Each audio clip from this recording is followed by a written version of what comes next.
Chapter 1. A Stranger in Wood End. On Saturday the 31st of October 1964, a man arrived in the village. It was late in the evening.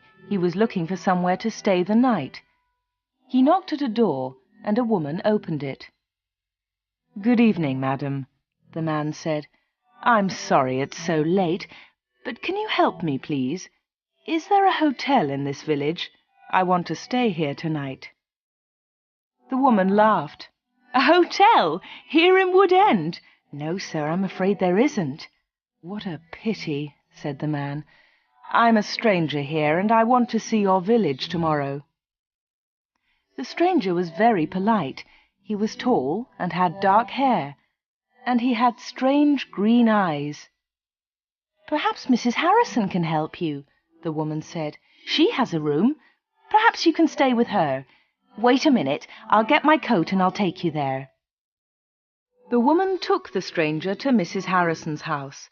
Mrs. Harrison gave him a room for the night. He was very glad. It was the last night of October, and it was cold. The next day was Sunday.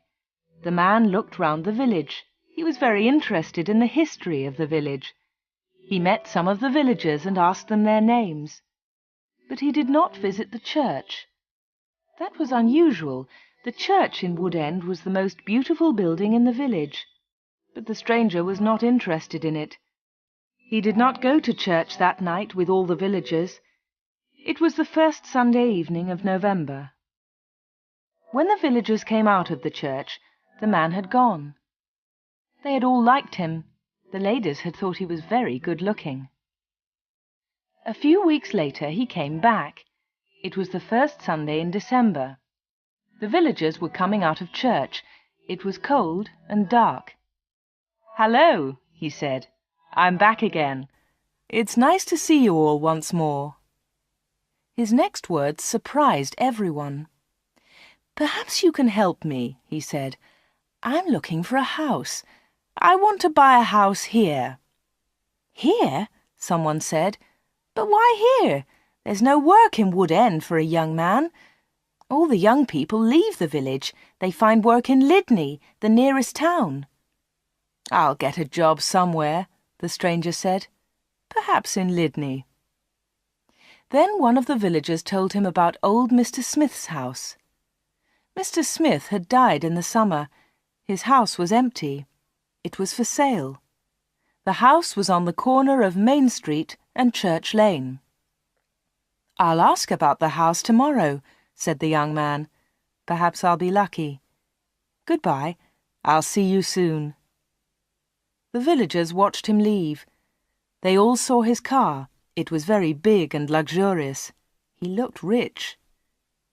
A few days later, Mr. Smith's house was sold, and in the middle of December the young stranger arrived. He moved into the house and worked very hard. He fixed the roof. He repaired broken windows. He painted and decorated. He changed the whole house. But there was a big surprise for the villagers. On the morning of Monday the 21st of December, they saw a big sign on the front of the house, and on the sign were these words: "The Corner Shop, Proprietor Dave Slatin."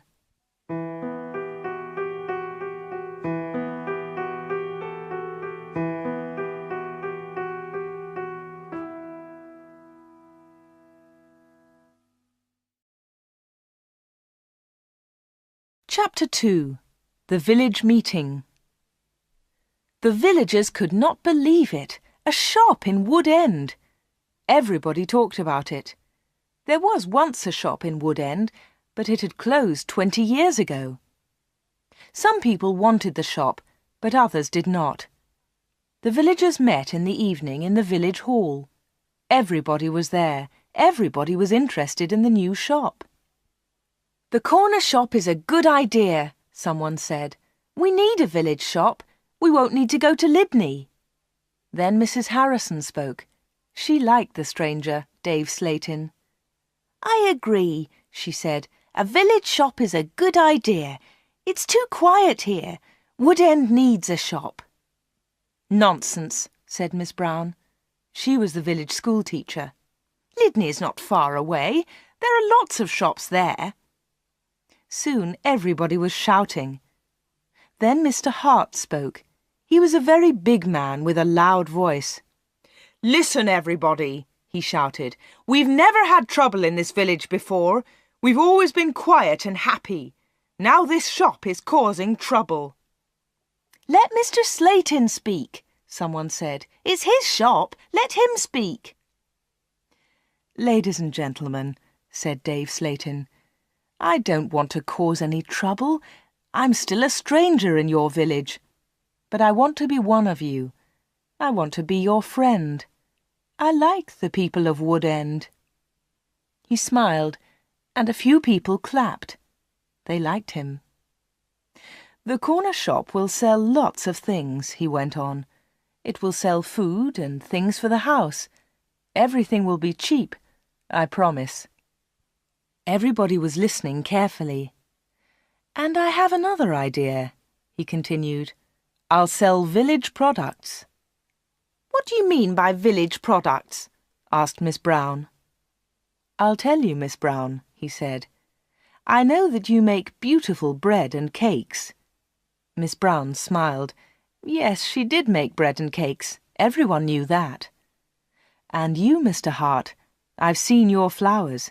You grow beautiful flowers." Now Mr. Hart smiled. Yes, his flowers were beautiful. Everyone knew about them. "And Mr. Everett makes pots," someone said. "And Mrs. Davis makes dolls," said another voice. "And I do paintings of the village," said old Miss Lucy Gray. "Yes," said Dave, "you can all do something. You villagers are clever. You make lots of things. We can sell them to the tourists. In the summer, Wood End can make a lot of money." "But what about the money?" said Mr. Hart. "How will you pay us?" "That's a good question," said Dave. "And here's the answer. You'll bring your things to me, and I'll sell them for you. I'll keep some of the profit. You'll have the rest." "What a good idea," said Miss Brown. "Yes, I agree," said Mr. Hart. All the villagers agreed. Everyone in the village was happy with Dave Slayton's plan. The corner shop opened on Monday the 4th of January 1965. Soon the shop was busy, and Dave needed an assistant. The new assistant in the corner shop was Anna. She started work in late January.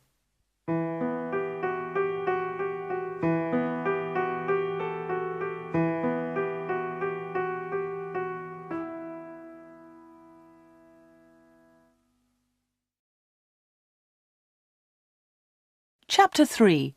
The Corner Shop. Dave Slayton kept his promises. Things at the shop were good and cheap. "How does he do it?" asked Mrs. Harrison. "It's winter, but he's selling lots of fruit and vegetables, and they're cheap. I never go to Lydney now." The other villagers agreed. The corner shop was a success, and Dave seemed happy. He paid Anna good wages. Sometimes her friend Peter helped at the shop, and Dave gave him money too. Dave advertised in newspapers, and the village products sold well. People from Lydney came to the corner shop. There were lots of visitors, and Wood End became more interesting. The villagers were surprised, but pleased. They were making a lot of money. Dave lived alone in a flat above the shop. He was very popular in the village, but no one ever went to his flat. No one ever saw inside it. At the bottom of the stairs there were 2 doors. One led into the stockroom. The other door had a notice on it. "Special orders only. Keep out." The door was always locked. Anna never went into the special orders room. "Why do you lock that room, Dave?" Anna asked one day. "What's in there?" "It's for special orders," he replied. "Big orders." "But you won't get any big orders in Wood End," said Anna. Dave said nothing. He did not want to talk about that room.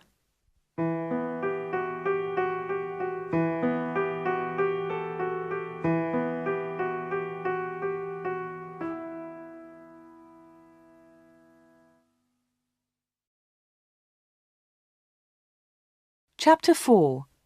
A Beautiful Customer. For 3 months, everything was normal.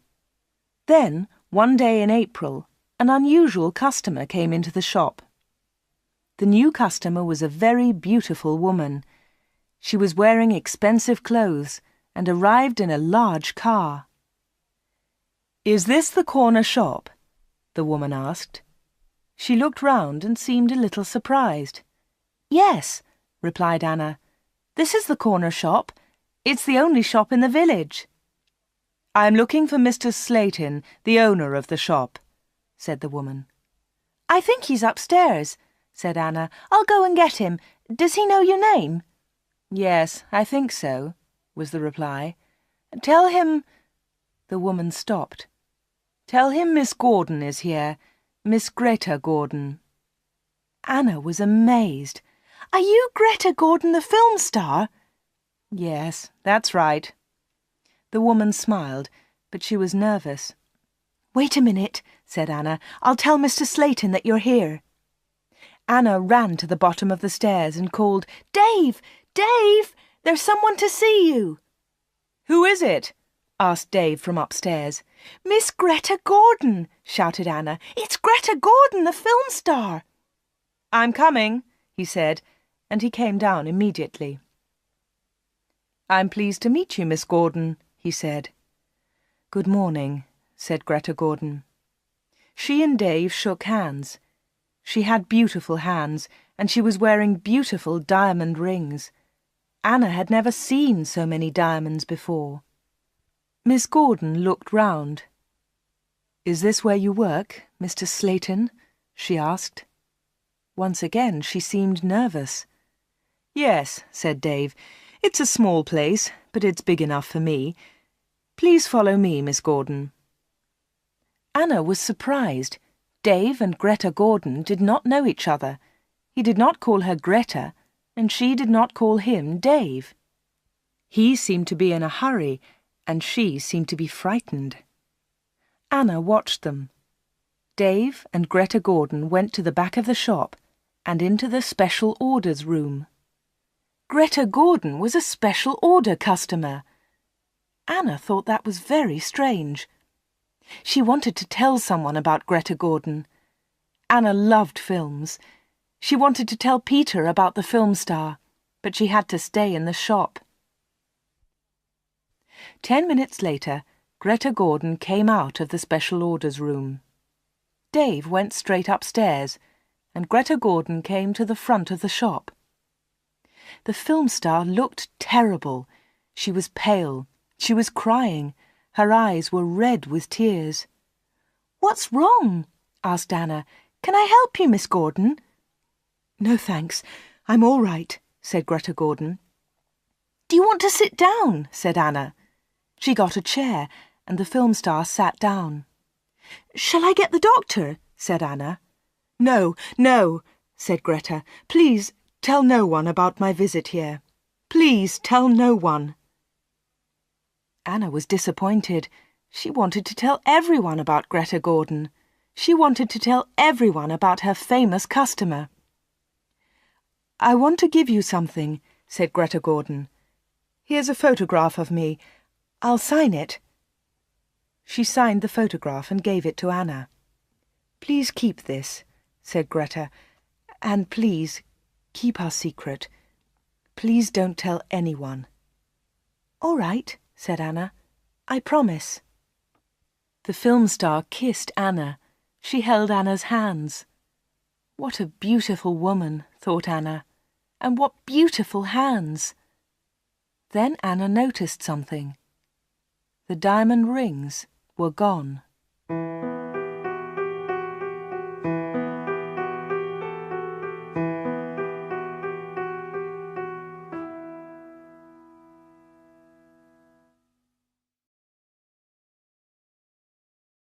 Chapter 5. A page in film news. Dave never talked about Greta Gordon. He never talked about her visit to the corner shop. One day, Anna asked him about the film star. "How do you know Greta Gordon?" said Anna. "Is she a friend of yours?" "I don't want to talk about her," Dave replied. "She was a special order customer. Don't ask any more questions about her, Anna." So Anna did not ask any more questions. She did not ask about Greta Gordon's special order, and she did not ask about the rings. Anna kept her promise. She never told anyone about the film star. Soon it was spring. Anna and Dave were busy. Mr. Hart brought lots of flowers to the corner shop, and Anna sold them to the tourists. There were lots of tourists that year. In May, Peter asked Anna to marry him. She said yes. They became engaged. They planned to get married in the following year. Now they needed money, so they worked hard and they saved. They were very much in love. On Saturdays, Peter played football or cricket, and Anna often went to the cinema in Lydney. He enjoyed sports, and she loved watching films. One day, Anna was reading Film News. This was a magazine about film stars. She turned the pages. There was a picture of Greta Gordon. Anna was pleased. What a surprise! Beautiful Woman was going to be a big film, and now Greta Gordon had the star part. Anna wanted to tell Peter about Greta, but she kept her promise. She did not tell anyone. But she did show Film News to Dave Slayton. "Look, Dave," she said, "here's a story about Greta Gordon. Isn't it great? She's got the big part in Beautiful Woman." Dave looked at the magazine. "Greta Gordon will star in Beautiful Woman." The star of Beautiful Woman was Joanna Lee, but Miss Lee has broken her arm. "I don't know what happened," said Miss Lee. "I was in my bedroom. I slipped and fell." Greta Gordon will now be the star of Beautiful Woman. "I'm so lucky," Greta told us yesterday. "I've always wanted the part. I can't believe it." "I don't know anything about films," he said. "Is Greta Gordon a big star?" Anna laughed. "Big star? Yes, she is. She's terrific." Dave didn't seem interested. "I hope she's happy with her big part," was all he said.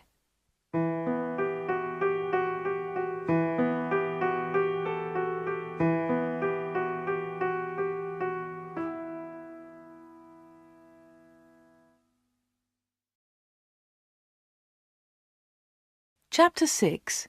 A Quick Kiss. Summer tourists were arriving in Wood End. The weather was beautiful and the shop was doing well. But Anna was not very happy. She often thought about Greta Gordon's visit. Why had she come to see Dave? What had happened to the diamond rings on her fingers? There was another problem. Anna loved Peter and she was going to marry him. But she liked Dave too. Dave was older, but she liked him. All the women liked him. But Anna was very close to him all day. In the daytime, Anna was with Dave. In the evening, she was with Peter. Anna was living two lives. One life was with Dave, the other life with Peter. Then one Friday, Dave surprised Anna. "What are you doing tomorrow?" he asked her. "Would you like to spend the day with me? We can go anywhere you like. We can go in my car." "I'm sorry, Dave," said Anna, "but Peter wouldn't like it." "Don't be silly," said Dave. "We won't go far. I'll close the shop at lunchtime, and we can go to Lydney." Anna wanted to go with Dave, but she was worried about Peter. "Don't worry about Peter," said Dave. "He's always busy on Saturday." Anna thought for a moment.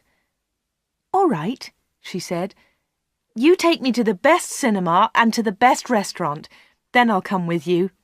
Of course, laughed Dave. Anything you want, Anna. So the next afternoon, Dave and Anna went together to Lydney. They had a good time. Dave bought Anna a new, expensive dress. Then they went to a cinema and afterwards to a restaurant. Peter played cricket that Saturday. He never knew about Anna's day with Dave. He was playing in another village and returned to Wood End very late. Dave and Anna were also very late. Dave stopped his car near the corner shop. The night was warm. "Thanks, Dave," said Anna. "It was a lovely day." "I enjoyed it too," said Dave. He put his arm round her shoulders and kissed her. It was a quick kiss, but for Anna, it was wonderful.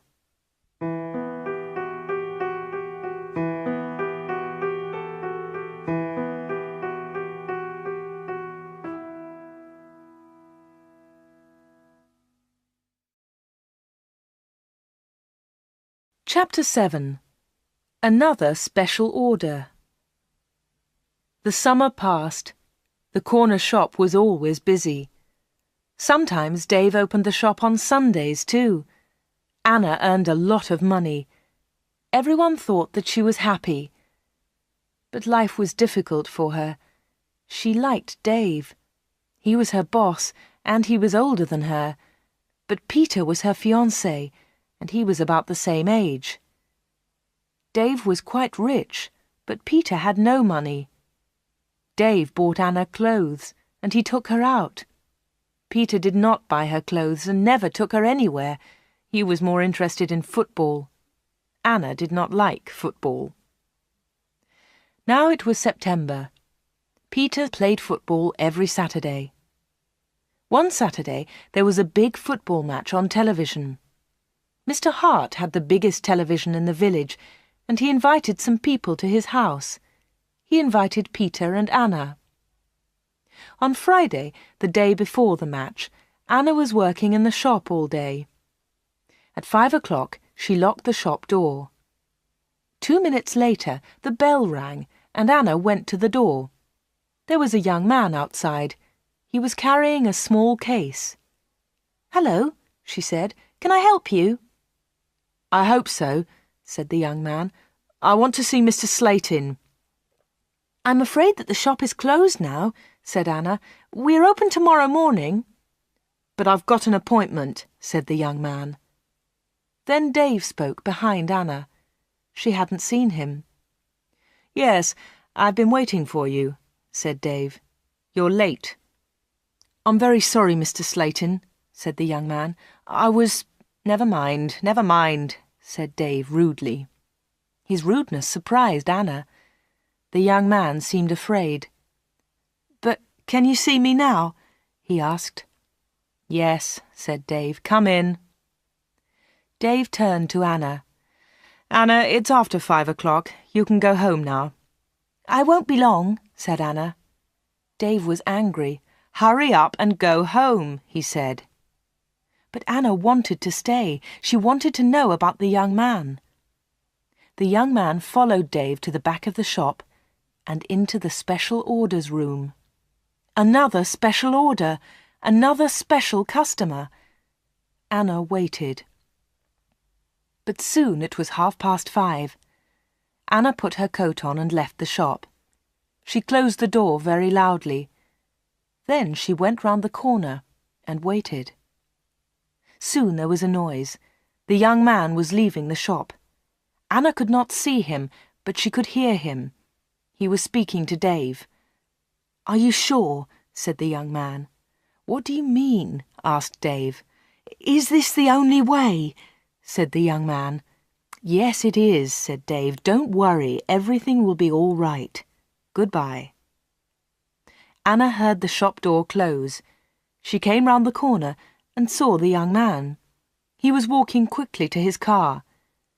Anna noticed immediately that he was not carrying his case. She followed him. "Excuse me," she said, "you've forgotten something. You've left something behind." The young man turned round. Anna stopped. Suddenly she was frightened. The young man's face was white. It was white with fear.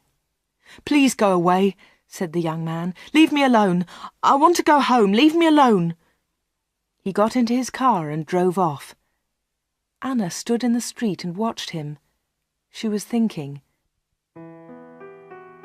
why had the young man come to the corner shop? What was his special order? And why had he left his small case with Dave's slate in?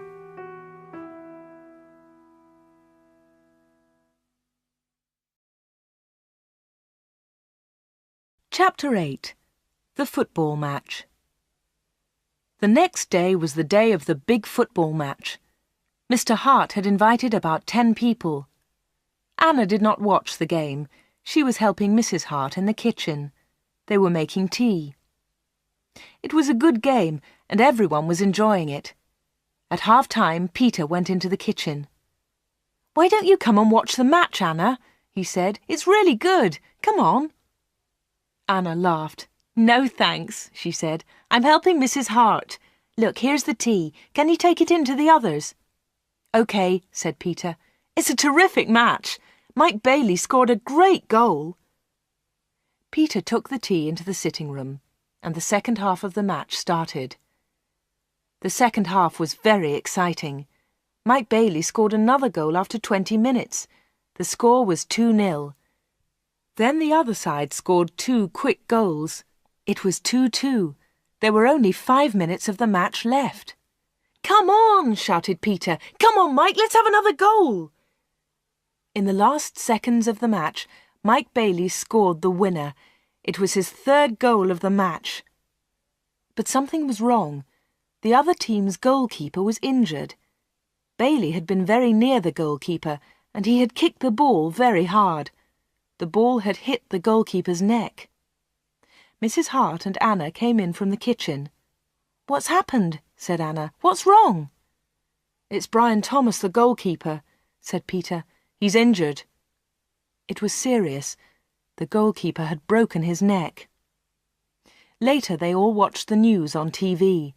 They saw pictures of Mike Bailey's 3rd goal. It was a great goal. They saw the ball hit the goalkeeper. It was an accident.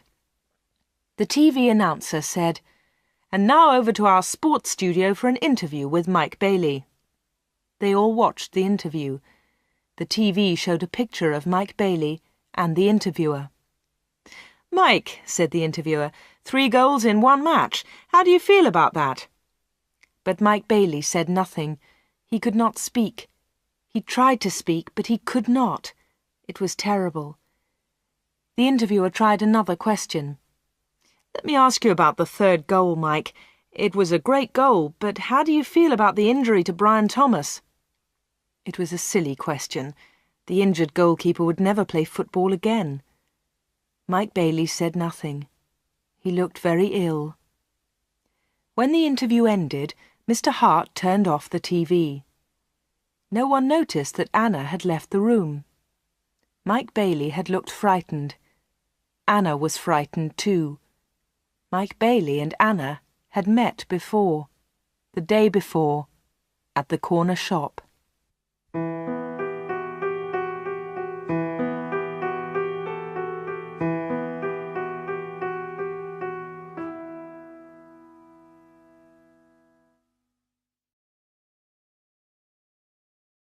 Chapter 9.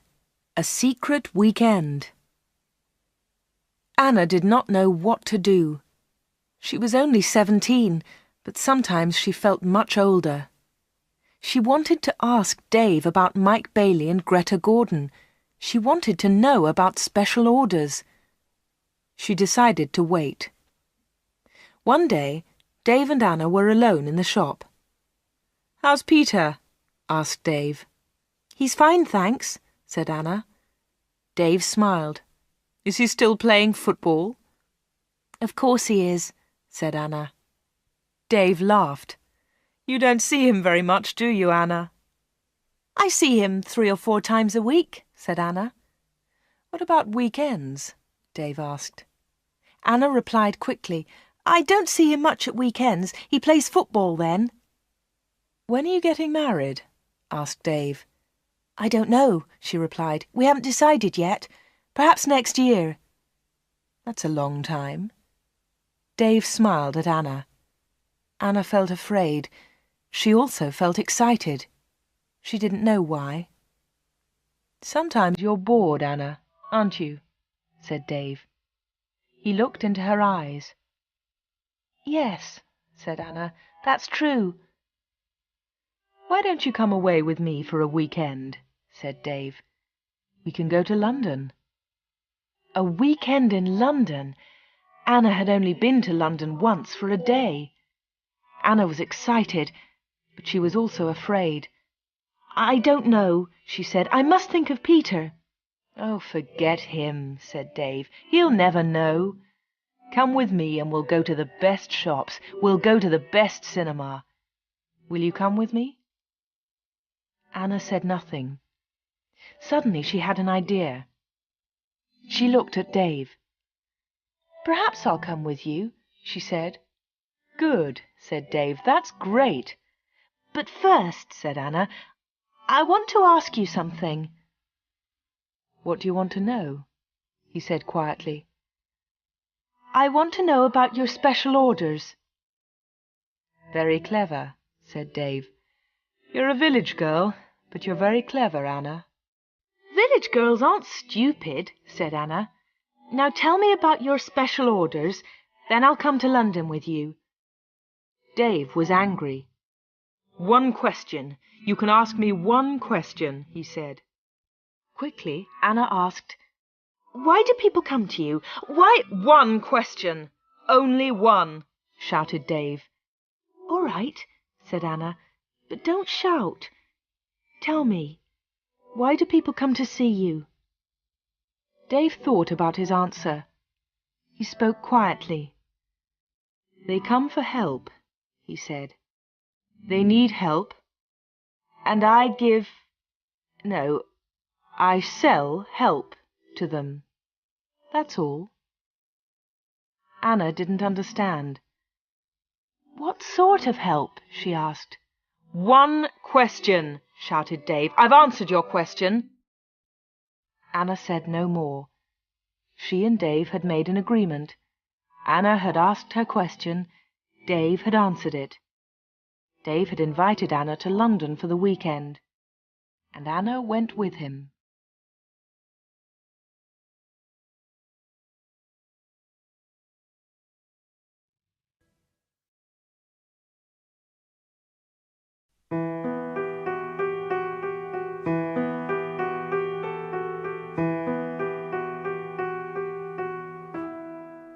Chapter 10.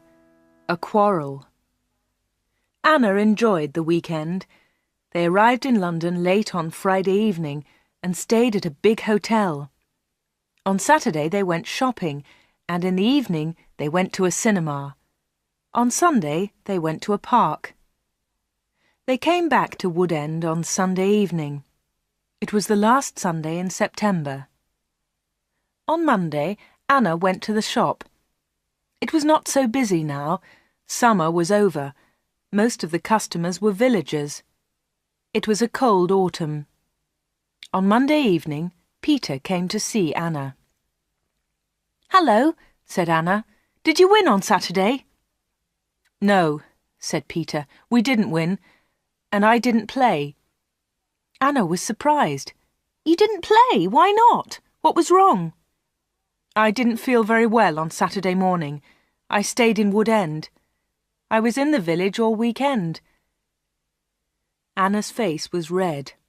Her voice was quiet. "Are you feeling better now?" she asked.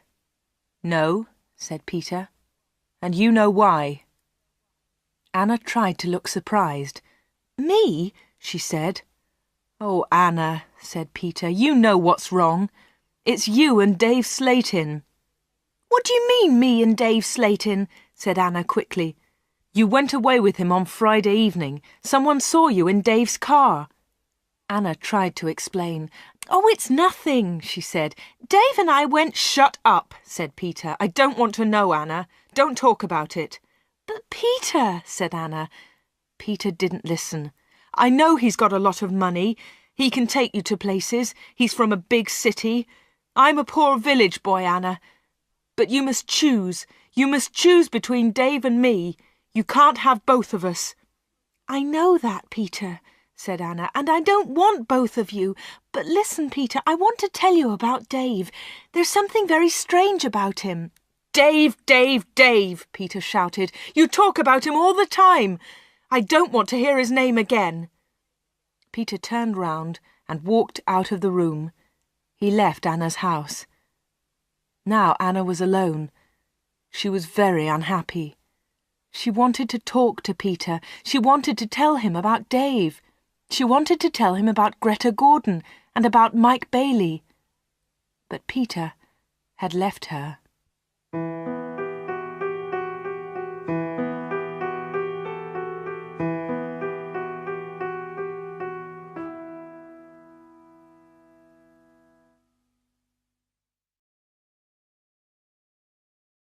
Chapter 11. Arthur Reisman. It was October. It was cold and wet. Anna was not very busy at the shop. She was very unhappy. She was a different girl. She seemed older. She didn't go out much. She looked ill. Most of the villagers knew that Anna had quarrelled with Peter. They also knew that she had been to London with Dave. But no one was able to help Anna. She did not talk to anyone. Before, she had been a happy, smiling girl. Now she was sad and lonely. She went to the shop every day. She was waiting for another special customer. Anna did not wait long. It was the middle of the month. Anna was alone in the shop. It was almost lunchtime. A middle-aged gentleman came in. He was a big man with a very large moustache. He was well dressed, and he was carrying a large briefcase. "Good morning, miss," he said politely. "Good morning, sir," said Anna. "Can I help you?" Anna was very polite too. She was interested in this man. "I'm looking for Mr. David Slayton," said the man. Anna smiled. "Are you a salesman?" she asked. She knew that he was not a salesman. He didn't look like a salesman, but she wanted to talk to the man. The man smiled. "Yes, I am a salesman," he said. That was not true. Anna knew that the man was lying. Then she said, "Perhaps I can help you, sir. I usually speak to the salesman." She looked at the man's case. It had the letters A-R-I-C-S printed on it. "Thank you," said the man very politely, "but I have a private appointment. I've come from London, and I must see Mr. Slayton." "I'm sorry," said Anna. "He's very busy at the moment, but I'll tell him you're here. What's your name, please?" The man smiled. "Roberts," he said. "Arthur Roberts." Anna went to the back of the shop. Dave was coming down the stairs. "There's a man in the shop," said Anna. "He wants to speak to you."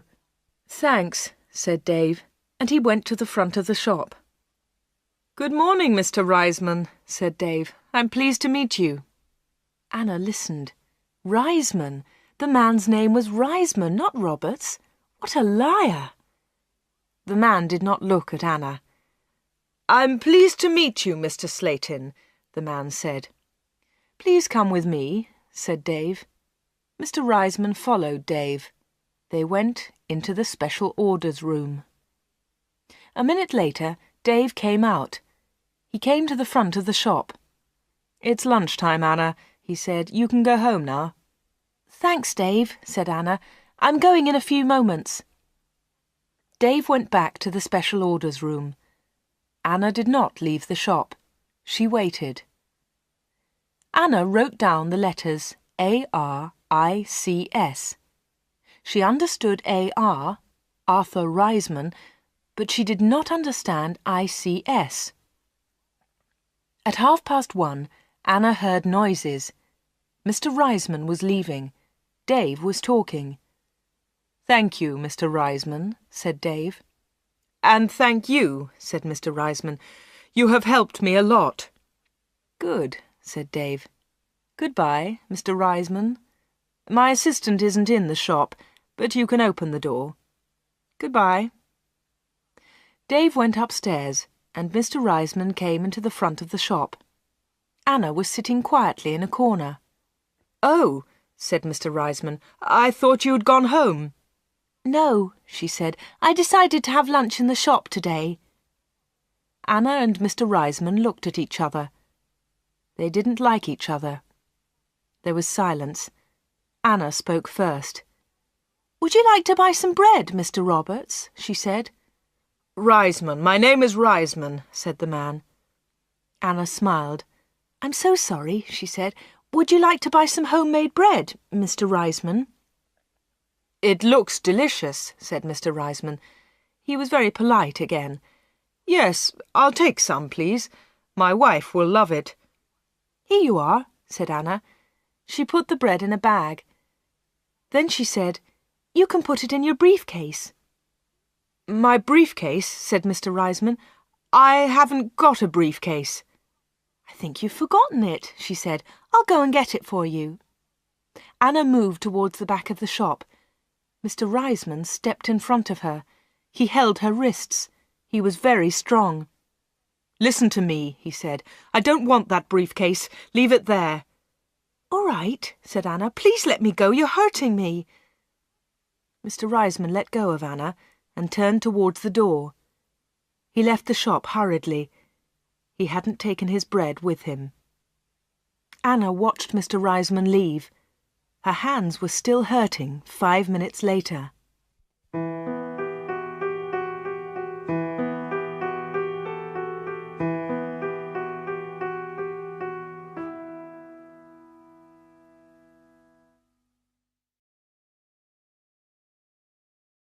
Chapter 12. Anna waits for news. Anna waited for some news about Mr. Reisman. She remembered Greta Gordon. The film star had visited the corner shop. Later there was news about her in a magazine. Mike Bailey had visited the corner shop too. Later there was a lot of news about him on TV. And now Mr. Reisman had visited the corner shop. Anna was waiting for some news about him. All 3 visitors had been special customers. They had all seen Dave. They had all been in the special orders room. And they had all left something with Dave. Greta Gordon had left her diamond rings. Mike Bailey had left his case. Mr. Reisman had left his briefcase. Anna wanted to find out more about the 3 special customers. She thought about Mr. Reisman. His case had the letters ARICS on it. She understood AR, but what was ICS? Perhaps Mr. Reisman was a businessman and ICS was his company.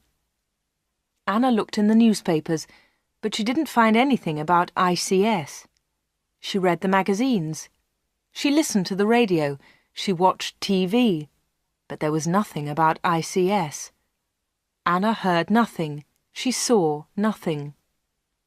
Then she had an idea. She decided to go to London and find Arthur Reisman. It was a Friday. Early in the morning she left a note for Dave. She took the note to the shop. "Dear Dave," it said, "sorry I can't come in today. I'm going to Lydney. I'm buying some things for my wedding. Anna." The note did not tell the truth, but Anna didn't care. Anna took a bus to Lydney and then caught a train to London. She got to Paddington Station at midday. She got off the train and looked for a telephone box. The telephones were near to the entrance to the station, but the boxes were all full. She stood and waited. Then Anna saw the letters ICS. There they were. They were on a huge advertisement. Anna had found the answer to her problem. International Computer Services, ICS. Perhaps that was Mr. Reisman's company. Soon one of the phone boxes was empty. Anna rang the number, 222-8959. ICS, can I help you? Said a woman's voice. Yes, please, said Anna. I want to speak to Mr. Reisman, Mr. Arthur Reisman. I think he works at ICS. The woman laughed. Works here? Yes, he does, she said. He's the vice chairman of the company. Wait 1 moment, please. I'll get his secretary. Then there was another woman's voice on the phone. Mr. Reisman's secretary, can I help you? Yes, please, said Anna. I'd like to speak to Mr. Reisman. Who's calling, please? Said the secretary. Mr. Reisman doesn't know my name, Anna replied. Is Mr. Reisman expecting your call? The secretary asked. No, he isn't, said Anna. I'm afraid he can't speak to you now, said the secretary. He's at a meeting now, and he's flying to Switzerland in an hour's time. But I must speak to him for a few minutes, said Anna. The secretary became annoyed. That's impossible, she said, but I can take a message. No thanks, said Anna. I'll call again next week. Will Mr. Reisman be back then? Yes, he will, replied the secretary. Goodbye. And she put the phone down. Anna had found Mr. Reisman's company, but she hadn't spoken to him. Anna spent the afternoon in London. She went to see a film, then she had tea in a small cafe near Paddington Station. Her train left London at 6:30. She bought an evening newspaper and got on the train. Anna was tired, but she felt happy. After a few minutes, she looked at her newspaper. Anna was waiting for some news. There it was, on the front page. Private plane crash near London. 6 dead, all from ICS. 6 people were killed this afternoon in a plane crash at Enfield near London. The plane was flying to Switzerland. The passengers were all from International Computer Services, ICS. Among them was Mr. Alfred Gluck, the chairman of ICS. Mr. Arthur Reisman, vice chairman of ICS, told us, I'm lucky to be alive. I was at a meeting today. The meeting went on for a long time, and I didn't catch the plane. Mr. Reisman will probably be the new chairman of ICS.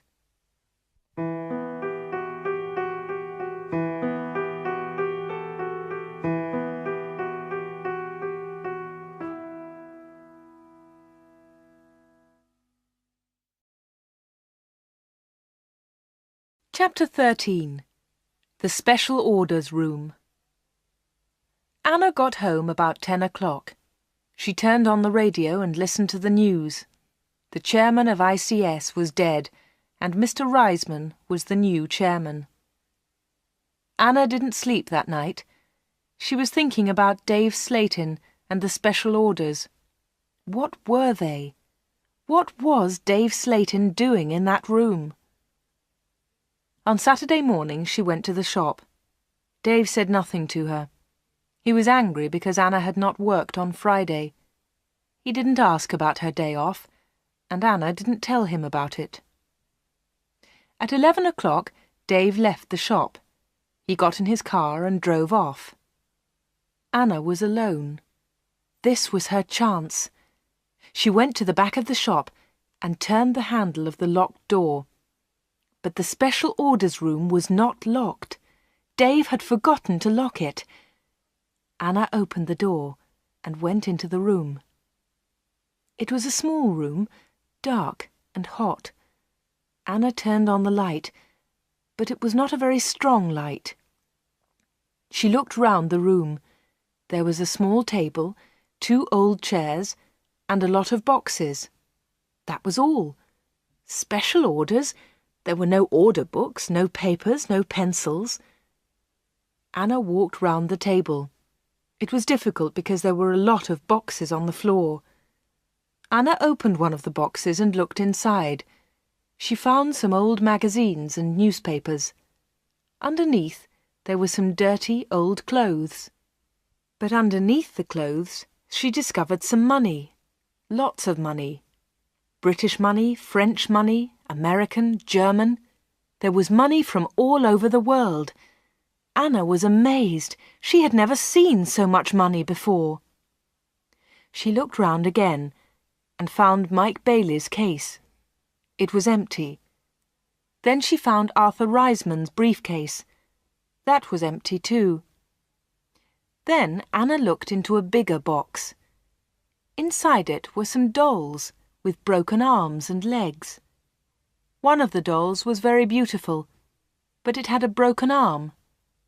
Anna put it on the table. Then Anna found a book about football. Inside there were some pictures of footballers, but the pictures were all torn. Anna put the book on the table. Anna looked into the box again and found some little cars. Most of them were broken. She found a small model aeroplane. It was broken too. Anna put all these things on the table. What a strange collection. There was the money, the broken doll, the toy cars, the model aeroplane, and there was the football book with the torn pictures. Anna looked at the things on the table. What were they for? Why did Dave Slayton keep them in this locked room? Suddenly Anna jumped. There was a noise behind her. Someone was standing at the door.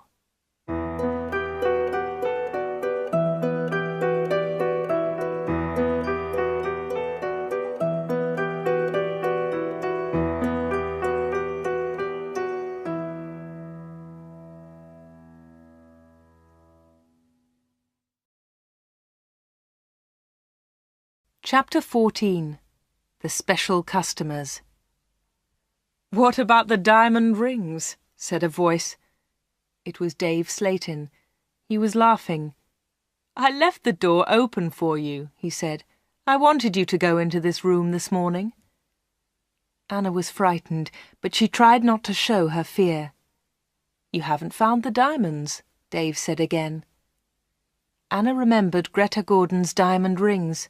Were they in this room too? "Here," said Dave. He came into the room and picked up an old box. He took out the rings and threw them on the table. "They aren't yours," said Anna. "They belong to Greta Gordon." "They belong to me," laughed Dave. "She gave them to me." "But why?" asked Anna. "Why? Why did Greta Gordon give you those diamonds? And all this money? Who gave you the money?" "My special customers," said Dave. "My special customers gave me the money. It's mine now." "Mike Bailey and Mr. Reisman gave you all this money?" asked Anna. "Yes," said Dave. "You have seen some of my special customers, not all of them." "But why do they come?" Anna asked again. "These people come to me for help," replied Dave Slayton. "I help them, and they pay me." "But how do you help them?" asked Anna.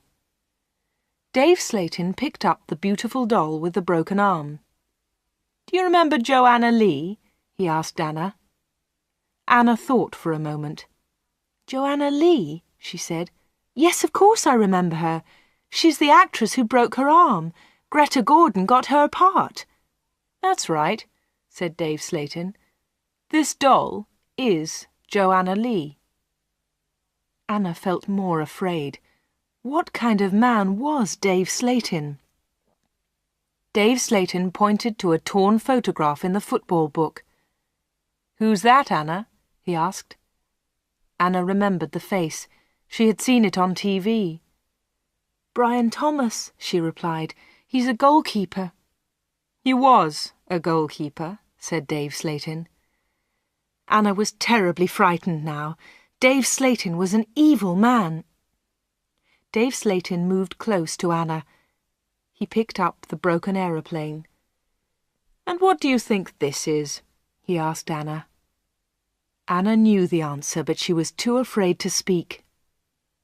Dave Slayton took Anna's arm and held it tightly. Anna tried to move away.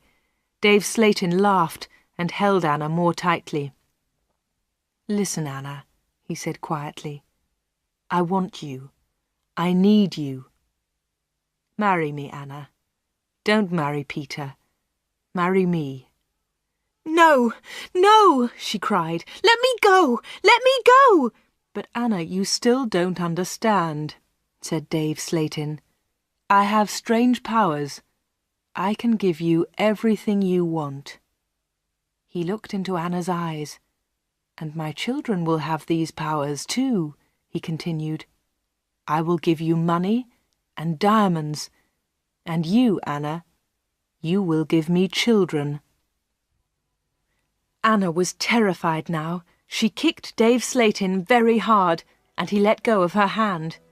Anna moved quickly. She ran out of the special orders room, through the front of the shop, and out onto the street. She ran all the way home.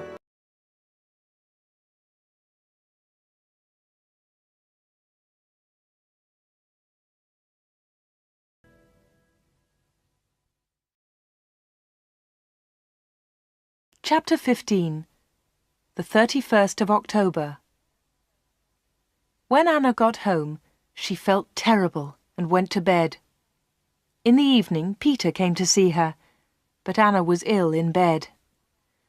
"I'll come and see Anna tomorrow," Peter told Anna's mother.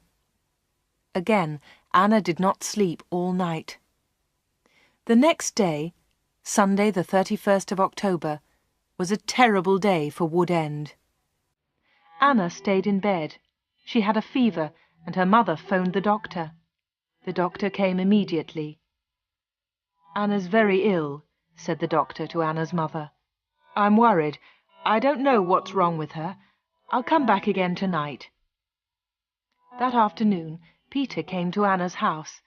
He tried to speak to Anna, but she was too ill. He sat quietly beside her bed. At about 7 o'clock, Peter heard shouting in the street.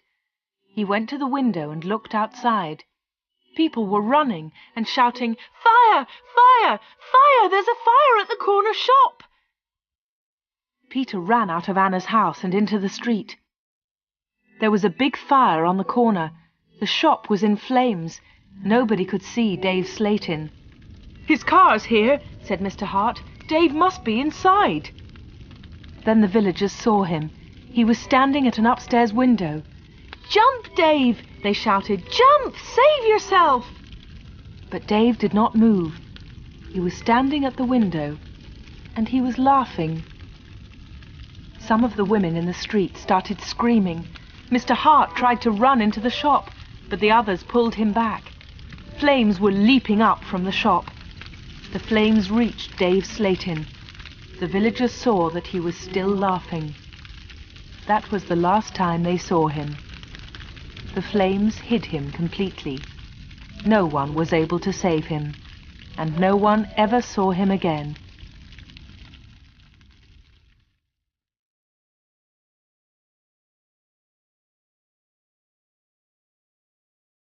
Peter went back to Anna's house. The doctor was in the kitchen, talking to Anna's mother. Suddenly, there was a scream. They ran upstairs to Anna's room. Anna was dead.